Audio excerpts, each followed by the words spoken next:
Hello, hello, hello, everybody. It's your girl Ashley, the amateur expert, coming to you live today on this Talk Tuesday.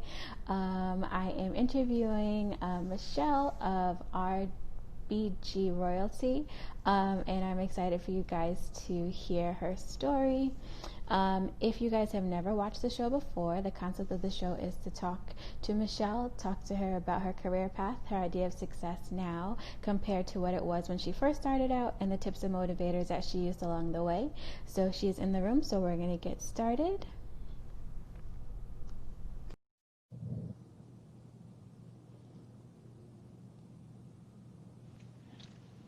Hello, Michelle. How are you? Hey, Ashley. If you could please introduce yourself, tell everyone who you are and what you do currently for work. Alrighty, so my name is Michelle. I'm affectionately known as Mimi. So if you see me on here, Mimi is the name. I currently work in accounting as my side job, and my main job is over at RBG Royalty, where I do career coaching and resume writing. So over there, I like to say it's where business meets empowerment because I like to.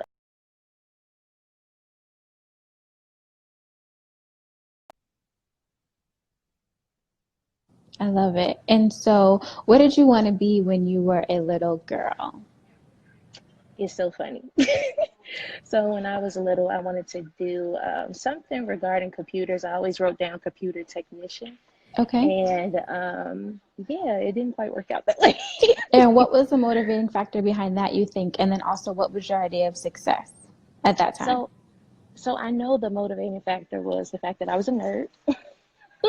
I was a super nerd in elementary school, and one of my teachers, she used to allow me to come upstairs before school would start to work on this software that basically was, like I said, for nerds like myself. And We and appreciate the I was nerds over here. man, and I was so intrigued by how the computer was allowing me to learn different concepts. You know, back Mm, then it was like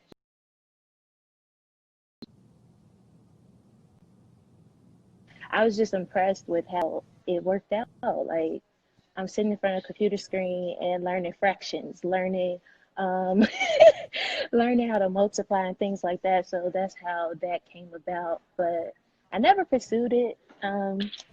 I don't know why. I know one of the things was that when I got in high school, I, we had career day, hmm. and someone came in. She was an FBI agent, Okay. and she was a forensic accountant. So she was telling us all about her job, Oh, and I'm like, oh, that sounds really interesting. that does sound interesting. I So didn't realize that was a thing.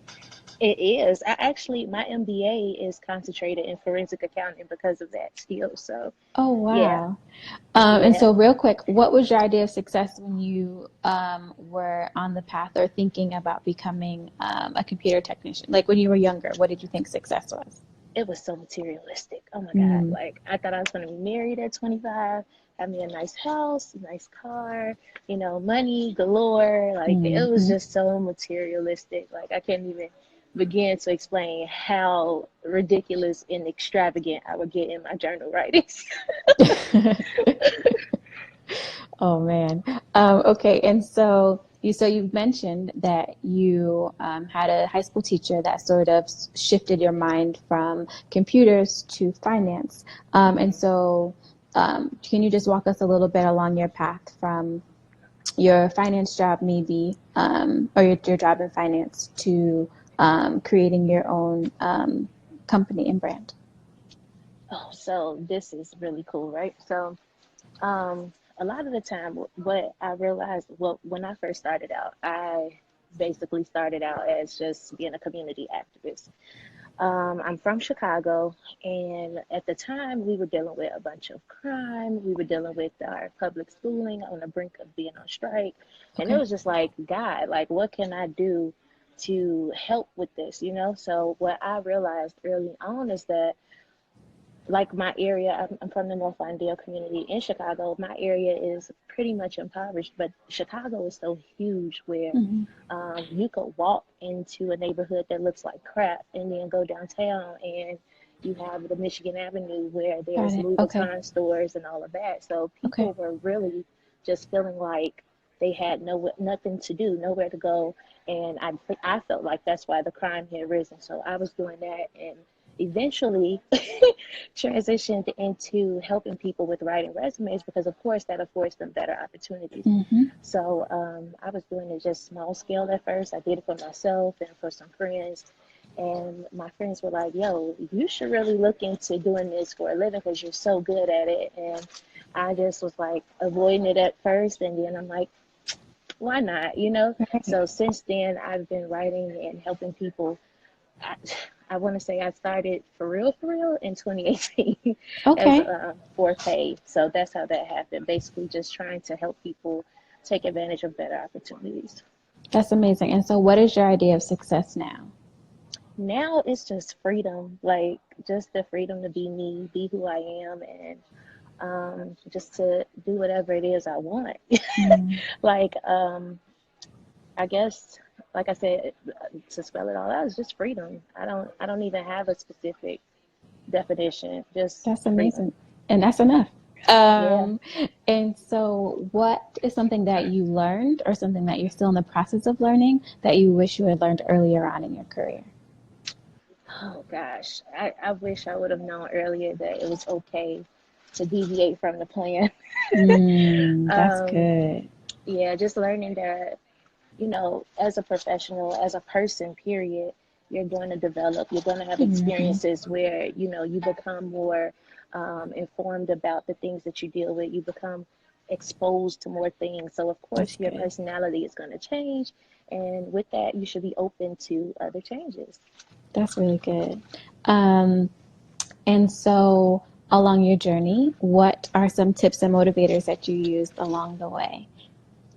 My motivators have always been the people in my life. So, recently, well, when I started the resume writing service, it was my son. Like, that's what motivated me to just get started because I'm like, um, with him in the picture now, I have to make sure that I'm doing something that not only pays the bills, but makes me happy as well. Because being Mm, a great parent, you have to, be in a a good mindset, should I yeah, say?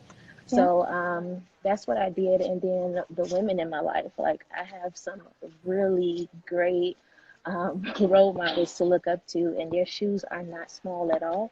So Mm, So I try to use them kind of as a blueprint because everyone has their own story, but yeah. kind of as a blueprint to get to my story of success.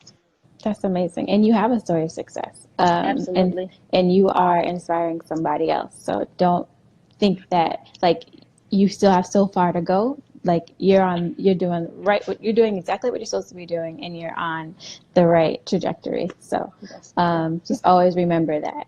Yeah. Um, and so where do you see yourself, bonus question, where do you see yourself in 5 years? Man, so I just answered this a couple of days ago.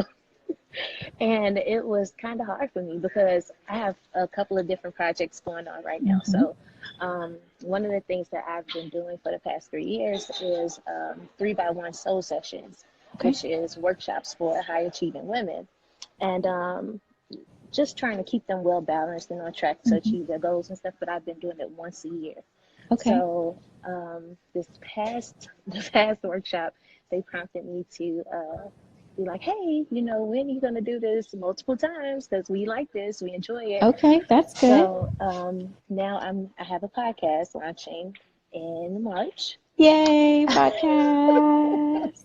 So in 5 years, I really just want to see everything coming full circle, which is, the resume writing business. Well, actually, it's transforming into career coaching business at this point. I don't want to be Okay. known for resume writing anymore because that's cool.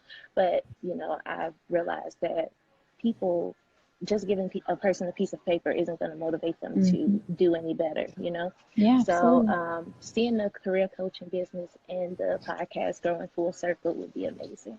I Just love it. speaking to people purpose and helping I them love build it. confidence. I love it. I love it. I love it. And so we're at the last question. I call myself the amateur expert. I claim to know a little bit about a lot. So, what is something that I can say Mimi taught me? Mimi taught you to Be you wherever you are. I'm I at work. like it. I Be love you it. wherever you are. That's powerful because a lot of people, me included, feel like you have to conceal part of yourself in order to fit into the status quo. And so recently I temporarily dyed my hair pink because I was still too scared to do it permanently. But I did sort of dip my toe in sort of having self expression that is totally acceptable and, not breaking any of the rules per se, but it was really uncomfortable for me. So that is a really good tip, and thank you for sharing that with us. You're welcome. Can you please share how people can get in contact with you, the services that you offer to them and for them, your handles, however, and how people can find you? Absolutely. So I'm on Twitter, Instagram, and Facebook at RBG Royalty. I am, you can email me at Mimi, Mimi, Writes, Writes, at Okay. rbgroyalty.org. And of course, I'm offering at the moment just resume consultations. I am offering interview prep, one on one coaching sessions, and I have a bundle deal that's available right now as well. So just a lot of Okay. stuff that could jumpstart your career, you know? And you have a website? Yeah, rbgroyalty.org. Okay, very good. So, also just as a personal side note, thank you for all of your help in my search, um, my search for a new job. And so, I can vouch for Mimi's work. My pleasure. My And pleasure. so, thank you for that. Thank you for being on the show, and I wish you the most success on your upcoming podcast and all your career endeavors. Thank you. You too. Have a great Thank you. call this evening. Thank you. Talk I'll soon. see you soon. Okay, bye. Bye bye.